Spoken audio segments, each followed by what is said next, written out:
नमः शिवाय साथियों। आप सबका स्वागत है इस नए लेक्चर में। तो आज हम लोग डिस्कस करेंगे the Russia Ukraine war, the damage the damage caused by the Russia Ukraine war. तो जो रशिया यूक्रेन जो कॉन्फ्लिक्ट चल रहा है, जो पिछले 2.5 सालों से चल रहा है, like the Russia Ukraine war, it started from February 24th 2022, 24 फरवरी 2022, जब रशिया ने यूक्रेन को इन्वेड किया, मतलब यूक्रेन पे कब्जा कर लिया। एंड वो जो कॉन्फ्लिक्ट जो 2022 में शुरू हुआ, वो 2023 तक चला, 2024 तक चला, और अभी भी like we are heading towards 2025, and अभी भी वो कॉन्फ्लिक्ट चल रहा है।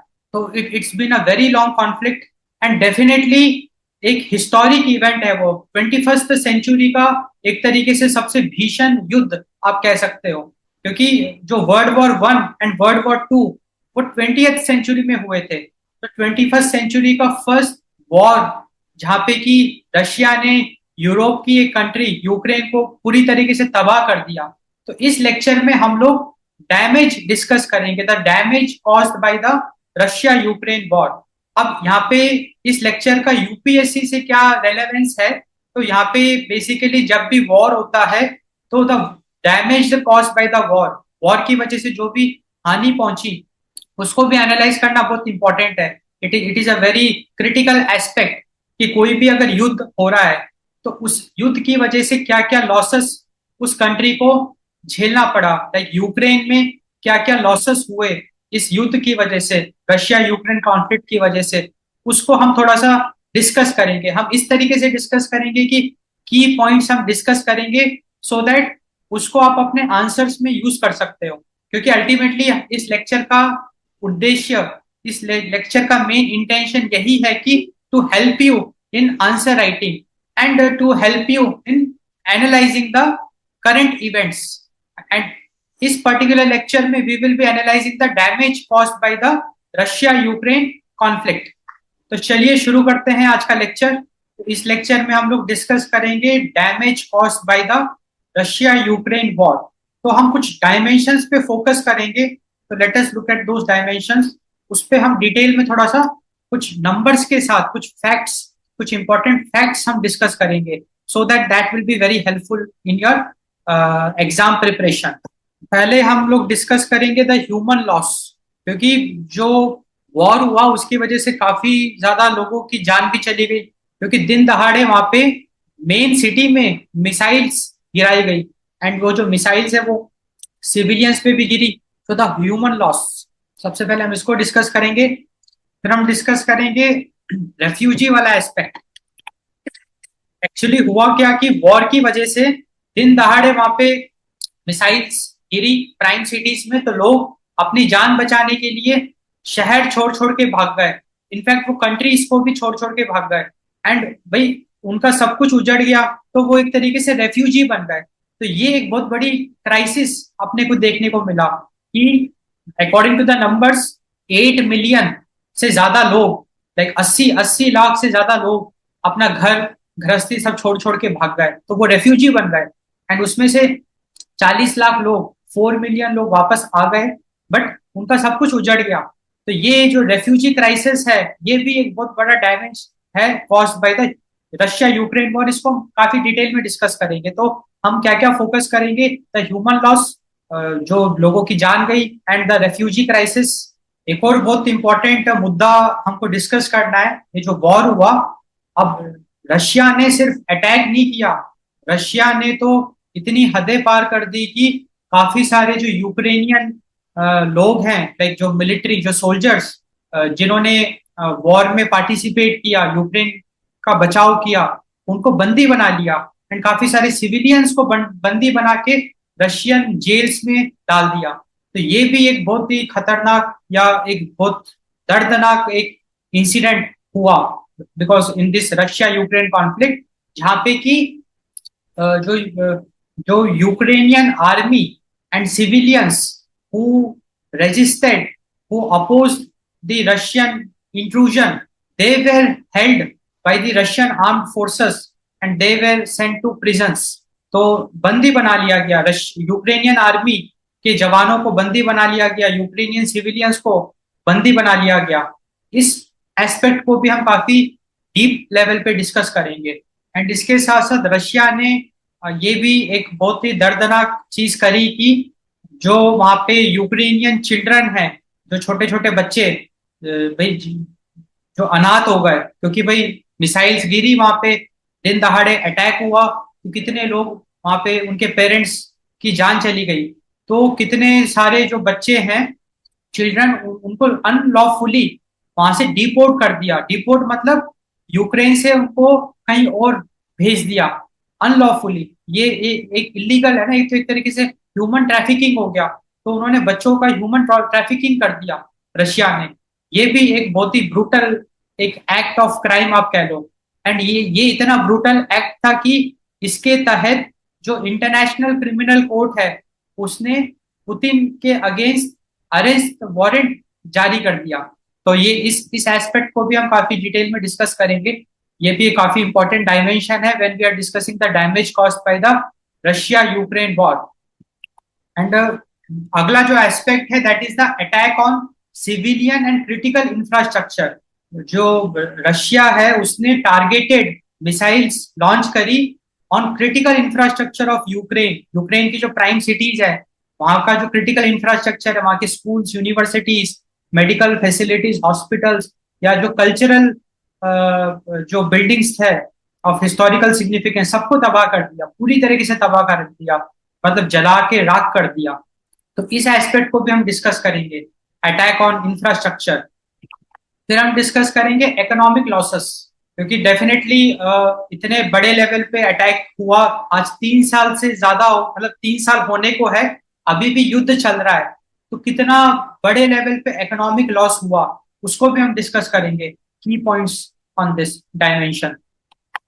आखिरी में हम क्या करेंगे, इस लेक्चर को कंक्लूड करेंगे। तो अभी हम लोग एक एक डायमेंशन को अच्छे से डिस्कस करते हैं, उसके की एलिमेंट्स। तो पहले हम लोग ह्यूमन लॉस डिस्कस करते हैं।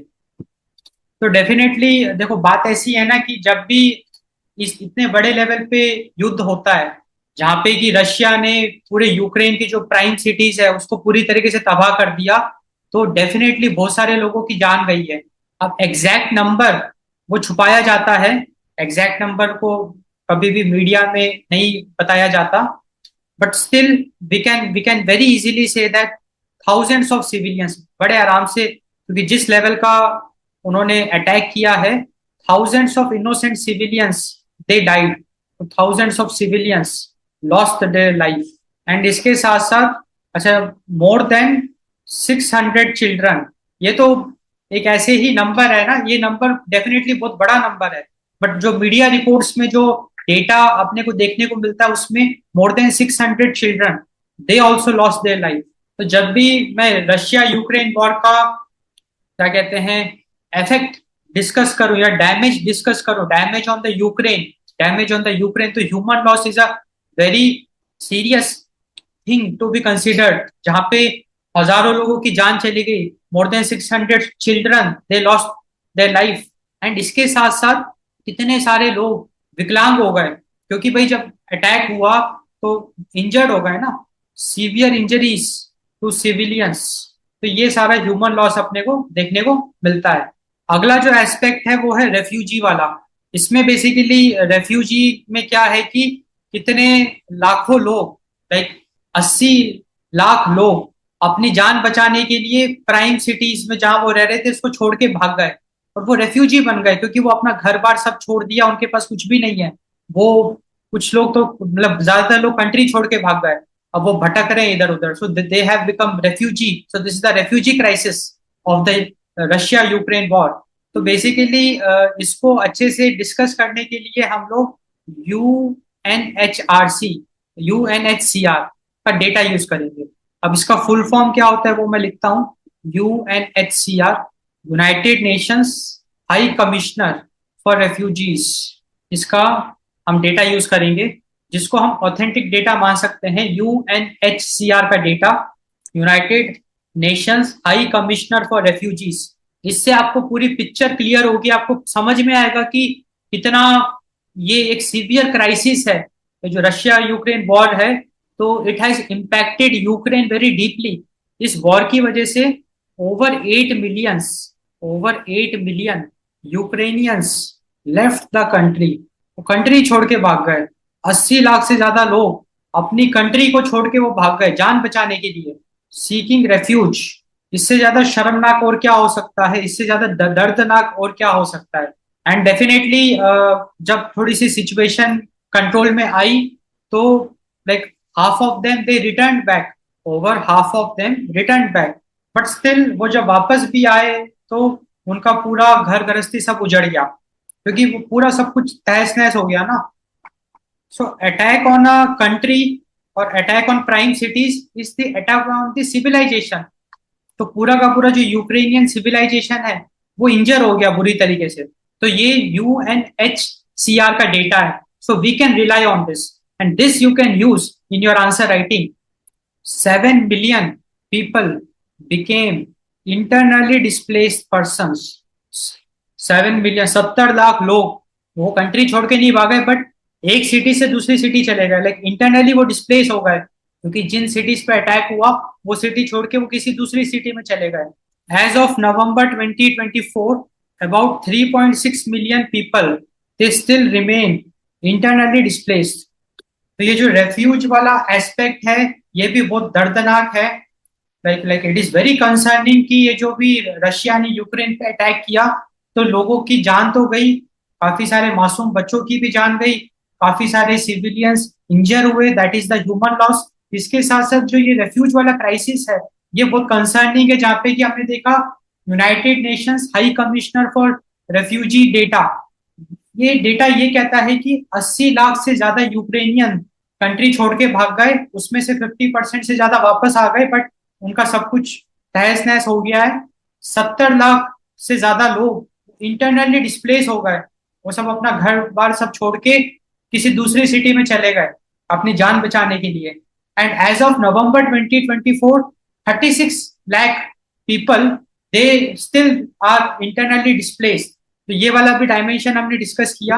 अब हम डिस्कस करेंगे Ukrainian army and civilians held in Russian captivity. तो बेसिकली ये भी एक बहुत लाइक कंसर्निंग एस्पेक्ट है कि रशिया ने ना केवल अटैक किया, बल्कि रशियन सोल्जर्स ने यूक्रेनियन आर्मी के जो लोग हैं, जो सोल्जर्स हैं, उनको बंदी बना लिया, और जो सिविलियंस जो रेजिस्ट कर रहे थे रशियन इन्वेजन ऑफ यूक्रेन, उनको अपने साथ बंदी बना के रशियन जेल में डाल दिया, उनको अपने साथ वो रशिया ले गए। ऐसी भी चीजें हुई हैं। तो ये जिनको भी लाइक यूक्रेनियन लोगों को उन्होंने बंदी बनाया, थाउजेंड्स ऑफ देम, हजारों लोगों को उन्होंने बहुत ज्यादा टॉर्चर किया, thousands of them are kept. अभी भी बहुत सारे लोग रशिया की कैद में हैं। Thousands of them are kept in horrifying conditions and heavily tortured. तो उनको बहुत ही दर्दनाक स्थिति में रखा गया है, horrifying condition, and they are heavily tortured, thousands of Ukrainians जो कि अभी रशिया की कैद में हैं। ओवर 2500 ऑफ देम, 2500 से ज्यादा लोग वापस आ गए, लाइक रशिया ने उनको रिलीज कर दिया। Over 2500 of them have been successfully return through exchanges. And definitely अब हम यहाँ पे थाउजेंड्स ऑफ देम कह रहे हैं, एग्जैक्ट नंबर प्रेडिक्ट करना is very difficult, exact number very difficult to predict, क्योंकि ये भी एक बहुत ही मतलब एक तरीके से हर जगह से अटैक कर दिया कि पहले तो लाइक जान ले ली गई, मतलब क्या कहते हैं कि दिन दहाड़े खूब अटैक हुआ, 3 साल से आज अटैक हो रहा है यूक्रेन पे, यूक्रेन की प्राइम सिटीज पे। तो लोगों को जान गंवानी पड़ी, लोगों को अपना घर बार छोड़ के भागना पड़ा, है ना। एंड जो लोग हिम्मत करके वापस आ रहे हैं उनको रशिया बंदी बना रहा है और अपनी जेल में डाल रहा है, हॉरिफाइंग कंडीशन। एंड यहाँ पे तो हम थाउजेंड्स ऑफ नंबर्स कह रहे हैं, this number can be very large also, because उसका कोई ऑफिशियल डेटा तो है नहीं, रशिया कभी रिवील करेगा नहीं। तो ये सारी चीजें भी हो रही है। अब अगला जो डायमेंशन है that is the unlawful deportation of Ukrainian children. तो बेसिकली इसका मतलब क्या है पहले वो समझते हैं। The unlawful deportation of Ukrainian children, तो बेसिकली जब अटैक हुआ यूक्रेन पे तो काफी सारे लोगों की जान गई। एंड हो सकता है कि जो बच्चे बच गए, जो अनाथ हो गए बच्चे, तो जो रशिया है, रशिया ने क्या किया, उन बच्चों को अनलॉफुल तरीके से यूक्रेन से कहीं और एक्सपोर्ट कर दिया, डिपोर्ट कर दिया। It is like human trafficking and it's a crime, it's against the human rights, it's a very like serious crime. तो रशिया ने ये क्राइम किया है, the unlawful deportation of Ukrainian children. और ये मैं नहीं कह रहा हूँ, ये तो इंटरनेशनल क्रिमिनल कोर्ट कह रहा है। तो बेसिकली एक ऑफिशियल डेटा है, ऑफिशियल डॉक्यूमेंट्स की अगर हम बात करें, या ऑफिशियल रिपोर्ट्स की अगर हम बात करें, तो उसमें साफ साफ ये लिखा गया है कि Russia deported more than 20,000 Ukrainian children, मतलब 20,000 से ज्यादा बच्चों को डिपोर्ट कर दिया गया, यूक्रेन से कहीं और भेज दिया गया। And it's a heinous crime. And ये तो ऑफिशियल डॉक्यूमेंट का है ना, the real number can be very high, क्योंकि भाई ऑफिशियल डेटा जो होता है वो ग्राउंड रियलिटी से डिफरेंट होता है ना इस संदर्भ में। So the real figure might be very high, the real figure is much higher and it continues to grow every day. And इस हीनियस क्राइम के लिए the international criminal court it issued a arrest warrant, ये एक हिस्टोरिक arrest warrant है for Russian president Vladimir Putin. तो basically Russia ने unlawful तरीके से 20,000 से ज्यादा यूक्रेनियन चिल्ड्रंस को डिपोर्ट किया। And definitely the real number is very high and the number is continuing to grow every day. रोज ये काम हो रहा है, लाइक जो यूक्रेनियन चिल्ड्रन है, जो अनाथ बच्चे हैं, वो डिपोर्ट हो रहे हैं, वो ट्रैफिक हो रहा है, उनका human trafficking, and it's a heinous crime. And उसके चलते इंटरनेशनल क्रिमिनल कोर्ट ने रशियन प्रेसिडेंट व्लादिमीर पुतिन के खिलाफ एक हिस्टोरिक अरेस्ट वारंट भी जारी किया। एंड इंटरनेशनल कम्युनिटीज ने, लाइक कंट्रीज ने मिलके कुछ एफर्ट लगाया जिससे कि अभी ऑफिशियल नंबर है 1,002 बच्चे वापस आ गए जो डिपोर्ट हुए थे। उसमें से 1,000 बच्चों को हम वापस ला पाए। एंड ये कैसे संभव हुआ? ग्लोबल यूनिटी, लाइक सारी कंट्रीज आपस में मिली। एंड इसमें कतार का एक अच्छा रोल है, कतार ने काफी एक अच्छा रोल यहाँ पे प्ले किया है इन बच्चों को वापस लाने में। अब डेफिनेटली पूरा जोर लगाया जा रहा है कि सारे बच्चों को वापस लाया जाए, बट रशिया बिल्कुल भी कोऑपरेट करने को तैयार नहीं है, क्योंकि रशिया जो है वो आज भी डिपोर्ट कर रहा है यूक्रेनियन इनोसेंट चिल्ड्रन को।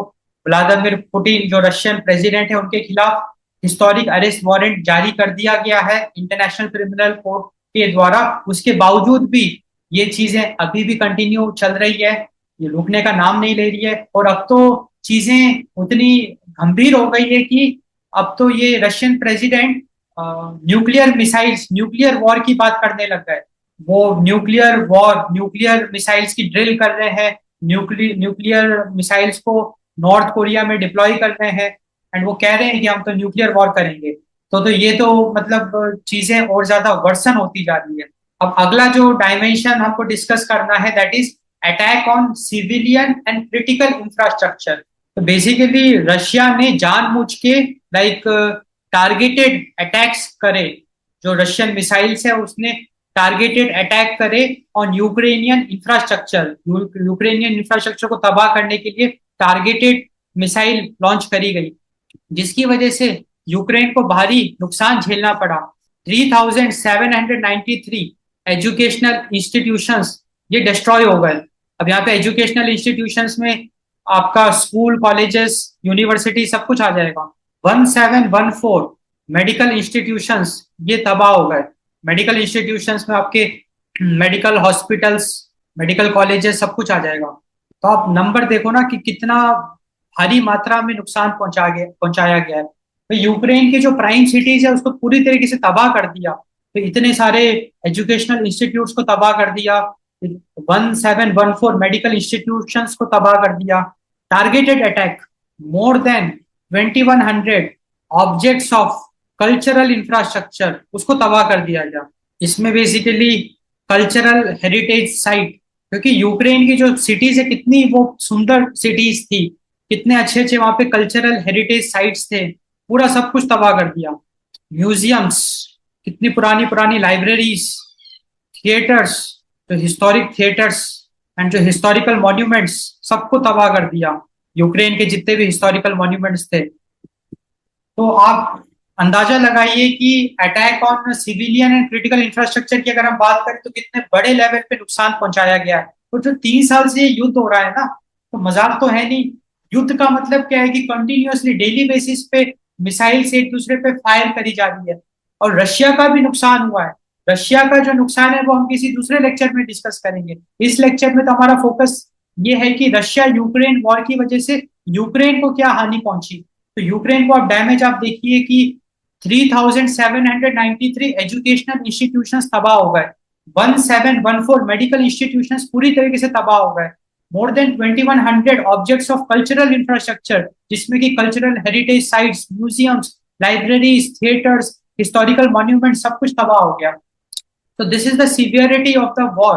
तो रशिया यूक्रेन वॉर बहुत सीरियस एक वॉर है, एक कॉन्फ्लिक्ट है, जो कि 21st सेंचुरी का सबसे बड़ा वॉर है अब तक का। अब हम डिस्कस करेंगे इकोनॉमिक लॉसेस।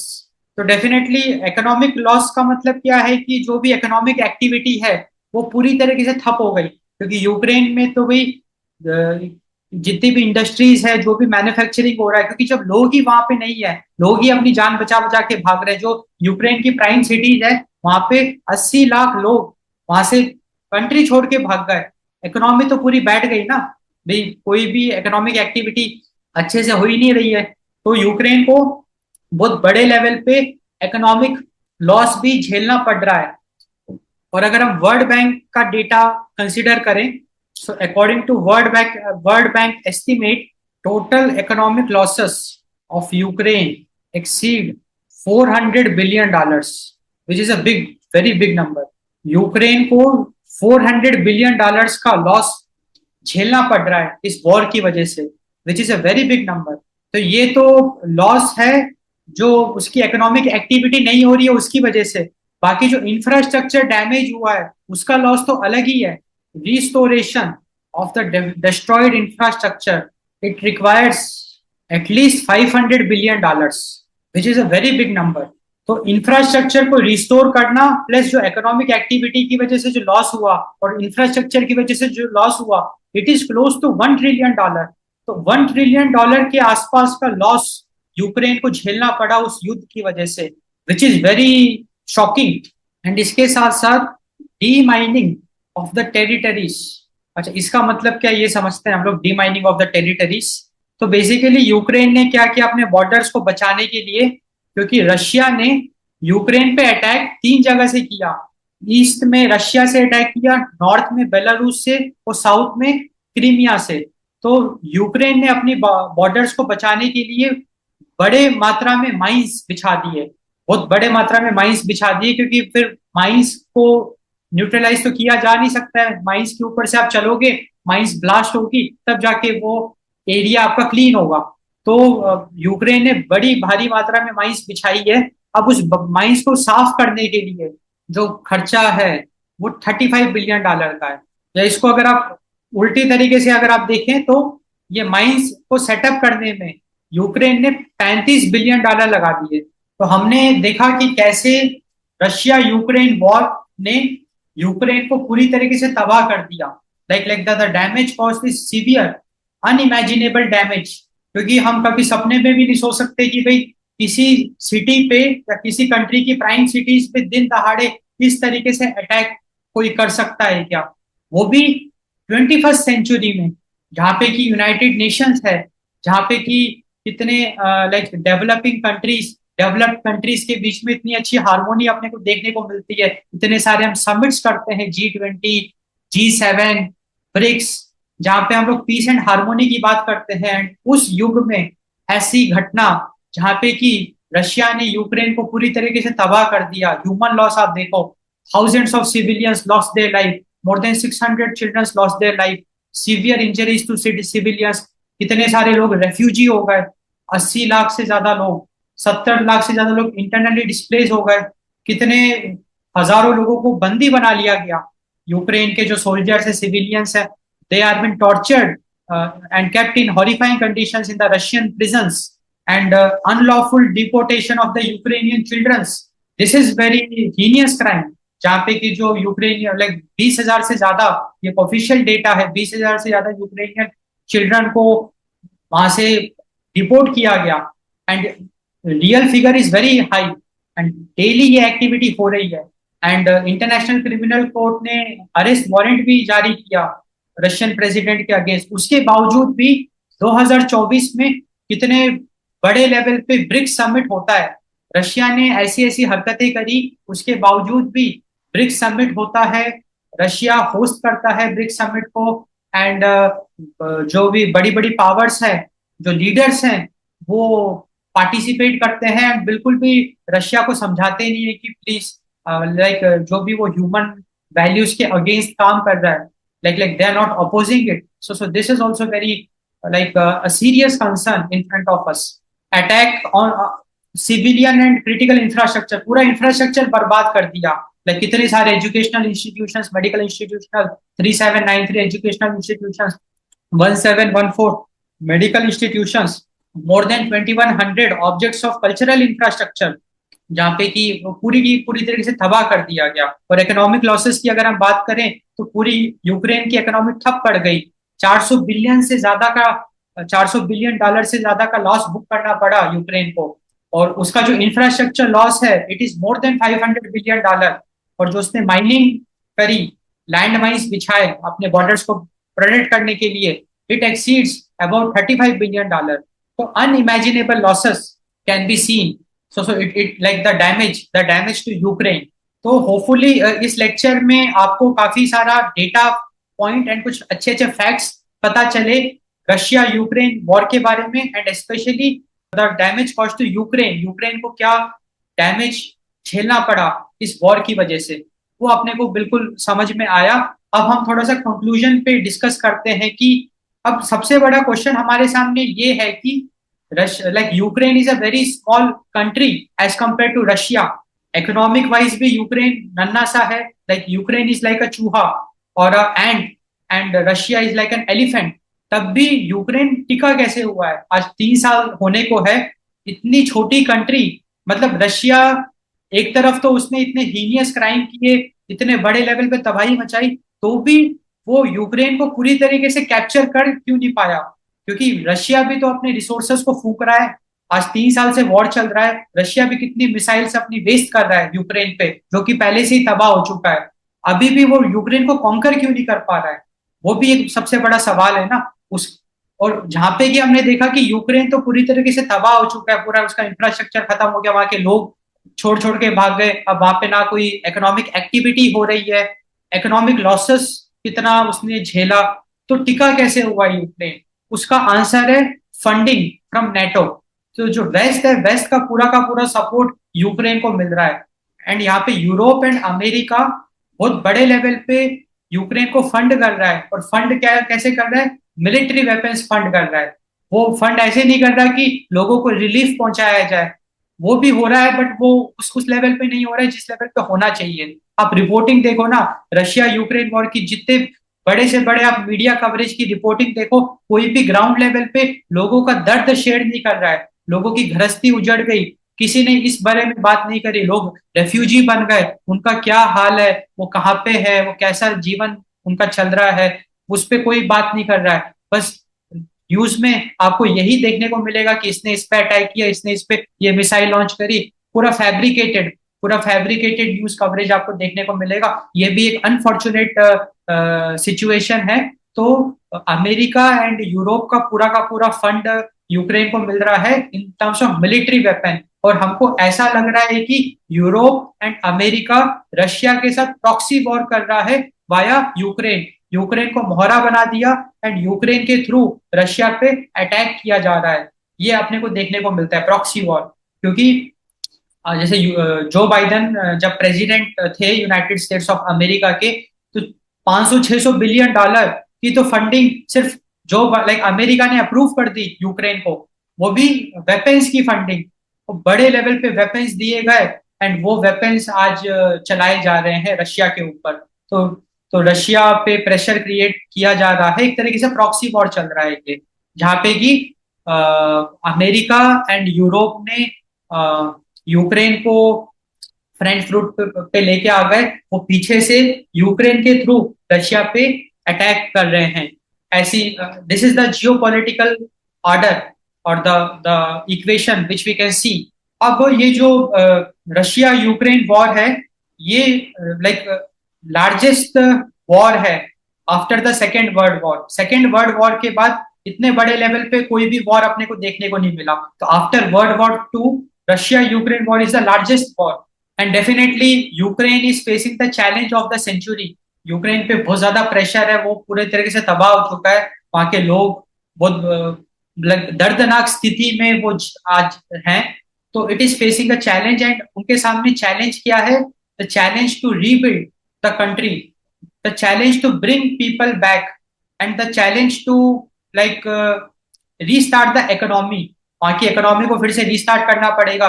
लोगों की जो रोजी रोटी छिन गई, जो गृहस्थी उनकी उजड़ गई, उसको फिर से सेटअप करना पड़ेगा। ये बहुत बड़ा चैलेंज है यूक्रेन के सामने, and some very serious reforms should be implemented. And यहाँ पे डेफिनेटली हमारा यही एक सजेशन है या रिक्वेस्ट है कि जो वेस्ट है, ठीक है आप मतलब यूक्रेन को मिलिट्री वाइज आप एम्पावर करो, that is very good, but Ukraine की इकोनॉमी को भी आप एम्पावर करो। Think about the people of Ukraine who are suffering. तो आप फंड कर रहे हो तो फंड इस तरीके से करो कि यूक्रेन की इकोनॉमी फिर से रीस्टार्ट हो सके। So that is the way forward. क्योंकि अभी जो अगर हम वे फॉरवर्ड की बात करें तो वे फॉरवर्ड यही है कि जल्दी से जल्दी इस युद्ध को रोकना है, इस युद्ध को रोकना है, सो दैट अब यूक्रेन पे कोई अटैक ना हो, एंड लोगों का भरोसा जीत के लोगों को वापस यूक्रेन में लाना है, एंड बड़े लेवल पे नेटो को फंड करना है, ताकि फिर से इंडस्ट्रीज वहां पे सेटअप की जा सके, जॉब क्रिएशन किया जा सके, ताकि जो लोगों की गृहस्थी उजड़ गई वो फिर से वहां पे रीबिल्ड हो सके। The country needs a rebuild, a restart, and that is possible, क्योंकि छोटी सी कंट्री है। और यूरोप एंड अमेरिका के लिए $1 ट्रिलियन कोई बड़ी अमाउंट नहीं है। बहुत इजीली वो लोग $1 ट्रिलियन और इन्वेस्ट कुछ इस तरीके से करो ना कि एक अच्छा चंक आप लो इन टर्म्स ऑफ इंसेंटिव। आपने जैसे यूरोप एंड अमेरिका $1 ट्रिलियन आप इन्वेस्ट करो, एंड जो भी वहां पे इकोनॉमिक एक्टिविटी हो रही है उसका एक चंक आप लो ना परसेंटेज में। एक take it like an investment, that can be done, that's very feasible. आज अमेरिका एंड यूरोप खूब पैसे, वहां की जो सरकारें हैं, अमेरिकन गवर्नमेंट, यूरोपियन गवर्नमेंट, वो पैसे भी कमा सकती है इस मॉडल से, क्योंकि आज यूक्रेन पूरी तरीके से सरेंडर कर चुका है। इट इज उसको जो भी मदद मिल जाए वो तैयार है उसके लिए। तो एक नई शुरुआत की जा सकती है यूक्रेन में, दैट इज पॉसिबल। बस ये है कि रशिया को बस रोकना है, रशिया पे प्रेशर क्रिएट करना है कुछ डिप्लोमेसी का यूज करके, एंड यूक्रेन में यूक्रेन को रीबिल्ड करना है, that is the way forward. तो this was about the lecture. I hope आपको काफी कुछ इंटरेस्टिंग इंसाइट्स मिले होंगे इस लेक्चर से, एंड काफी कुछ पता भी चला होगा ये जो भी वॉर है उसका जो कॉन्सिक्वेंस है। So do like this video, share it in your circle. आप अपने जो भी मुझसे डिस्कस करना चाहते हो आप जरूर आप कमेंट करिए, and also subscribe to this channel so that आपको और भी बहुत अच्छे अच्छे इंटरेस्टिंग लेक्चर्स का एक्सेस मिल सके। So thanks for watching, thanks for your time.